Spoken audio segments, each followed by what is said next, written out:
In the skeletal remains of a 15th century Irish abbey, where moss devours stone and wind whistles through collapsed arches, a discovery flickered to life.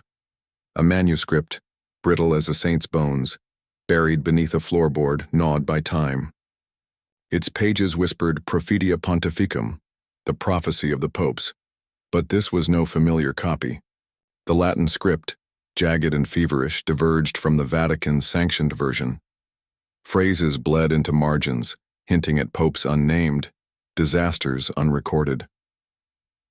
What if everything we've been told is a lie? Scholars now hover over the text, like surgeons over a corpse. Carbon dating pins it to the 1400s, centuries after Malachy's death, yet older than the original 1595 Lignum Vitae manuscript the Church swears by. Here, Gloria Olivae isn't just Benedict XVI's olive branch. It's paired with a crude sketch of a burning tree, roots strangling a crown. And the infamous last pope, Petrus Romanus, is followed by an addendum, et post eum, chaos, and after him, chaos. But the Vatican's archives? Silent. Their vaults, rumored to hold darker versions, remain sealed. Why? Is this parchment Malachy's true vision, unearthed after 500 years? Or a medieval forger's gambit, designed to destabilize the papacy during the Renaissance's bloody schisms? The ink's iron gall formula matches the era, but the dialect, it's off. Hybridized Latin, salted with Old Irish, a tongue Malachy never wielded. Yet the chilling precision of its papal symbols defies coincidence. The abbey itself is a ghost. Built by Cistercians who revered Malachy, it was razed during Henry VIII's purge. Coincidence that the manuscript surfaced here, where history's scars still weep? Or a warning, buried by monks who feared its truths? As debates rage, one question haunts: who benefits from rewriting prophecy? The answer may lie not in the past but in the present, where power, faith, and fear still dance on the edge of a blade. The Codex is a cipher, and its key? Hidden in the shadowed vaults of those who've policed the future for a millennium. In the damp, incense-heavy cloisters of 12th century Armagh, Archbishop Malachy O'Morgair knelt not in prayer, but in terror. It was 1139, and God, or something wearing his voice, had begun whispering secrets. Visions of future popes seared his mind, 112 phantoms, each branded with cryptic Latin tags. De labore solis, from the labor of the sun. Gloria Olivae, the glory of the olive, phrases that would later cling to pontiffs like cryptic epitaphs. Malachy, a reformer battling corruption, documented these flashes as divine warnings. But was he a mystic or a pawn? The prophecy's genius lies in their chilling specificity. Gloria Olivae mirrored Benedict XVI's Benedictine roots, their emblem, an olive branch. De labore solis, aligned with John, Paul II, born during a solar eclipse. Yet skeptics pounce. Why did these visions vanish for 456 years? The prophecies only resurfaced in 1595, published by a Benedictine monk named Arnold de Wyon, conveniently after 94 of the 112 popes had already reigned. Too perfect, too tidy, a forger's dream. Worse, the Latin reeks of anachronism. Malachy's era used ecclesiastical terms like the Pastor Angelicus, angelic shepherd, but the prophecies borrow Renaissance heraldic jargon. Ex Castro Tiberis, from a castle on the Tiber, fits Urban VIII's 17th century family crest, not medieval symbolism. Did Wyon, a man steeped in papal politics, retrofit history to embarrass rivals? Or was Malachy's sanctity hijacked by conspirators aiming to destabilize the Church during the Counter-Reformation's chaos? The debate turns on a knife's edge. Malachy's hagiography, written by his friend Saint Bernard of Clairvaux, never mentions the prophecies, a glaring omission. Yet the 15th century Irish manuscript, recently unearthed, pulses with arcane symbols that predate Wyon. Is it a lost thread of truth, or another layer of forgery. Here's the haunting truth. Whether divine or fabricated, the prophecies worked. They seeped into the Vatican's marrow, shaping conclaves and stoking paranoia. Popes began to resemble their assigned phrases, as if history bent to meet the myth. Coincidence? Or proof that prophecy, once unleashed, becomes a self-fulfilling curse? The answer lies buried in the silence of saints, the ink of opportunists, and the shadow where faith and fraud collide. In the hushed aftermath of Malachy's death in 1148, his prophecies slipped into the void, as though the earth itself had swallowed them whole. For over 4 centuries they lingered in the realm of whispers, a ghostly rumor among monks, a half-remembered legend in Vatican corridors.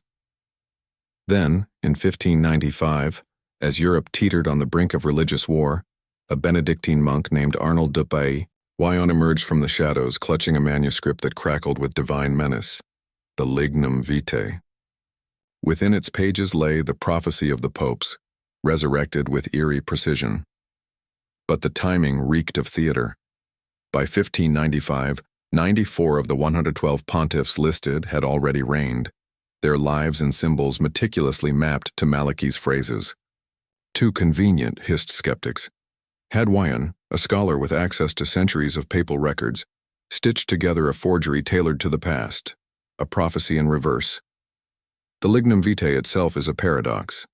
Its vellum, aged yet uncannily, preserved, bears Latin script that dances between medieval piety and Renaissance flair. Phrases like peregrinus apostolicus, apostolic pilgrim, align perfectly with Pius VI's 18th century exile, an event Malachy could never have witnessed. Worse, linguistic forensics reveal traces of early modern Latin, a dialect unborn in Malachy's time. Was this manuscript a divine relic or a masterwork of deception, its ink still damp with ambition? Yet the plot thickens. The Lignum Vitae wasn't found in some dusty archive. It was published by Wyon, a man entangled in the Counter-Reformation's political maelstrom. Was this a Benedictine ploy to undermine rival factions, or a desperate bid to restore faith in a fractured church? The Vatican's silence is deafening. No original has ever been displayed. No carbon dating permitted. And then there's the question that chills. If the Lignum Vitae is fake, why does it work?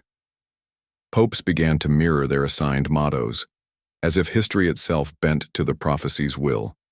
Coincidence?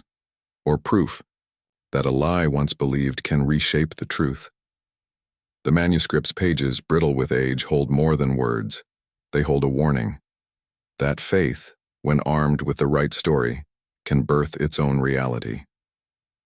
The Lignum Vitae is either a key to the divine or a lockpick crafted by man, and the line between the two is written in ink that still bleeds. Beneath the Vatican's marbled halls where light dares not linger, lies the apostolic archives, a labyrinth of secrets guarded by silence and steel. Here, rumor insists, a darker twin of Malachy's prophecies festers, version B. Scholars who've brushed its edges speak in tremors of phrases like sede vacante in sanguine, the vacant throne in blood, and Antichristus in rubro, Antichrist in red, alluding to conclaves drowned in betrayal and a scarlet-clad usurper. One trembling academic, granted 5 minutes under the watch of Swiss guards, described margins scribbled with dates beyond Petrus Romanus, 2035, 2078 Teo, as if the apocalypse had been postponed, or worse, reimagined. But the Vatican denies its existence. Why? Meanwhile, in the sun-bleached libraries of Tuscany, the Fieschi manuscript taunts historians. Unearthed in a nobleman's crypt, this 16th-century Italian text stretches Malachy's list to 142 popes, with descriptors like the Shepherd of Ash and the double-crossed crown. Its pages, smudged with wine and what might be blood, suggest a lineage of pontiffs stretching into the 25th century, a future where the Church survives but twisted. Yet the final entry chills. Finis non est. The end is not. Is this a heretic's fan fiction or proof that Malachy's vision was edited to stoke fear? Then there's the Coptic scroll, hidden in a Cairo monastery's ossuary, its papyrus brittle as bone. Translated in 1998, it mirrors Malachy's papal list but ends abruptly at Gloria Olivae, no Petrus Romanus, no apocalypse. Instead, a single line. The olive bears fruit, and the storm passes. Radiocarbon dating places it to the 14th century, centuries before Wyon's discovery. Did Egyptian scribes preserve an untainted version, scrubbed of doom? Or does its serenity expose the Western prophecies as political theater, a way to weaponize eschatology against reformers? The Vatican's suppression of version B, whispers of a truth too volatile to air. If Fieschi and the Coptic text are genuine, they unravel the Church's carefully curated narrative that Malachy's prophecy is both immutable and ending. But what if the real threat isn't the apocalypse, but the revelation that there are multiple futures, some where the Church falls, others where it evolves, and a few where it becomes the monster it once hunted? The archives, in their icy silence, hold the answer, yet their deepest vaults remain sealed, leaving us to wonder, are they hiding the end of the world, or the fact that it never ends at all? The Lignum Vitae manuscript, that cornerstone of Malachy's prophecies, reeks of forgery to those who dare dissect it.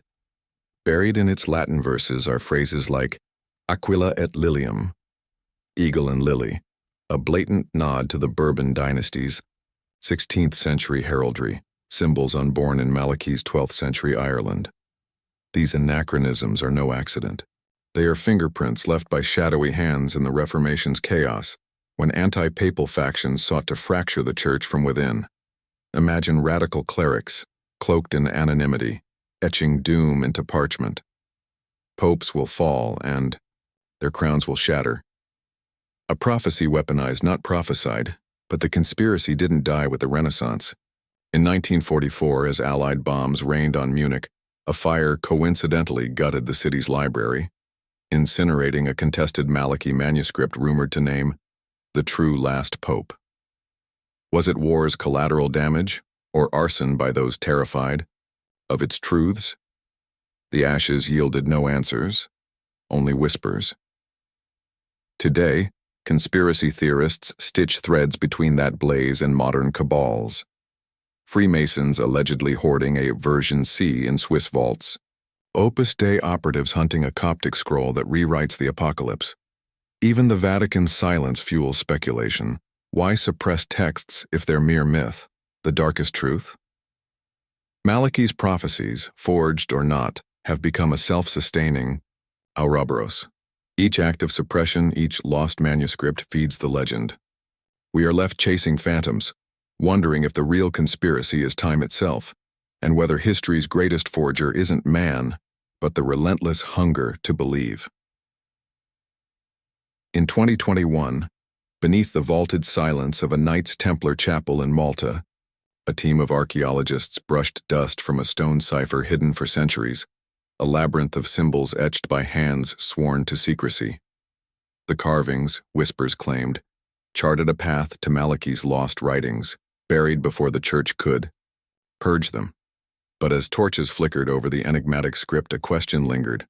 Were these markings a divine roadmap, or a decoy laid by Templars guarding truths too volatile to surface?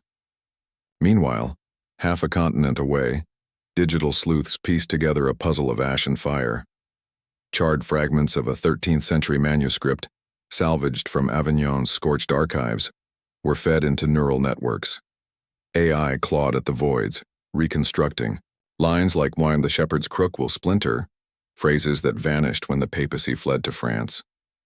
Technology now breathes life into relics the Middle Ages tried to erase, blurring the line between resurrection and heresy.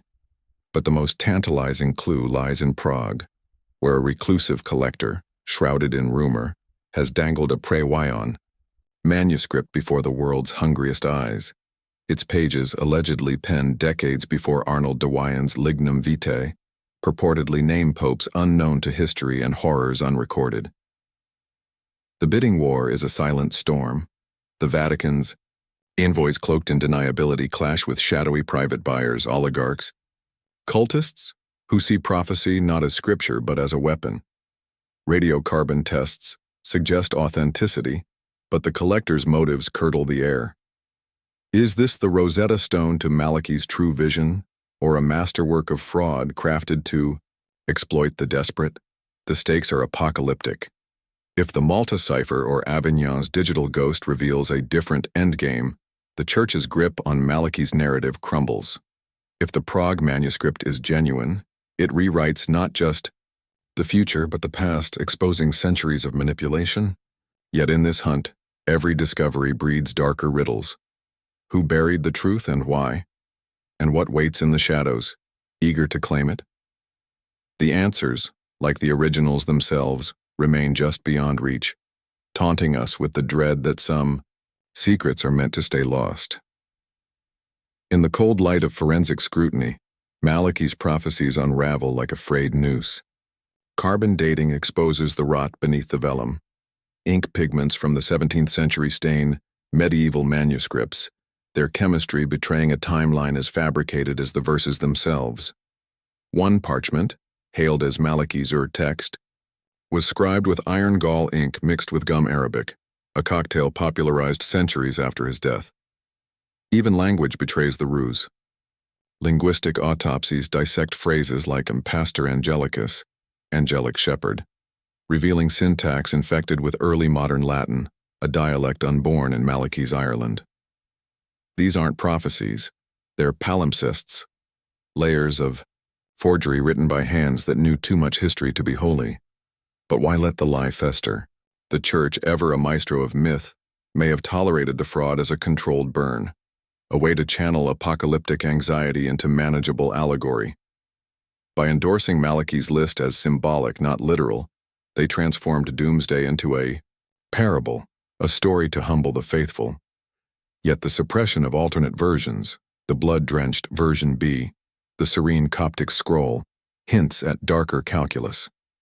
What if the Vatican isn't hiding the end of days, but the fact that the prophecy is a mirror, that its power lies not in prediction, but in reflection, a way to shape popes, conclaves, and history itself through the mere suggestion of destiny?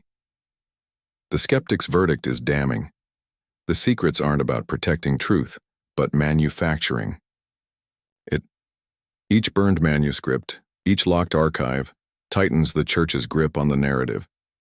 Even the rediscovered texts, the Prague manuscript, the Malta cipher, smell of theater, breadcrumbs leading us deeper into a maze built by those who profit from the hunt.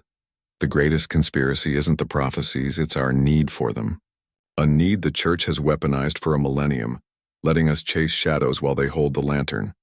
So ask yourself, what's more dangerous, a lie believed by millions, or the truth that no one wants to hear?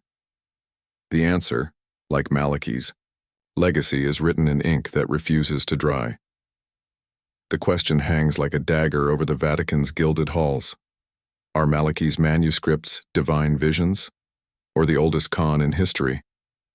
Imagine a 12th century psyop, a web spun by power brokers who understood humanity's craving for narrative. Those cryptic Latin phrases, those papal epithets, what if they were never meant to predict the future, but to design it?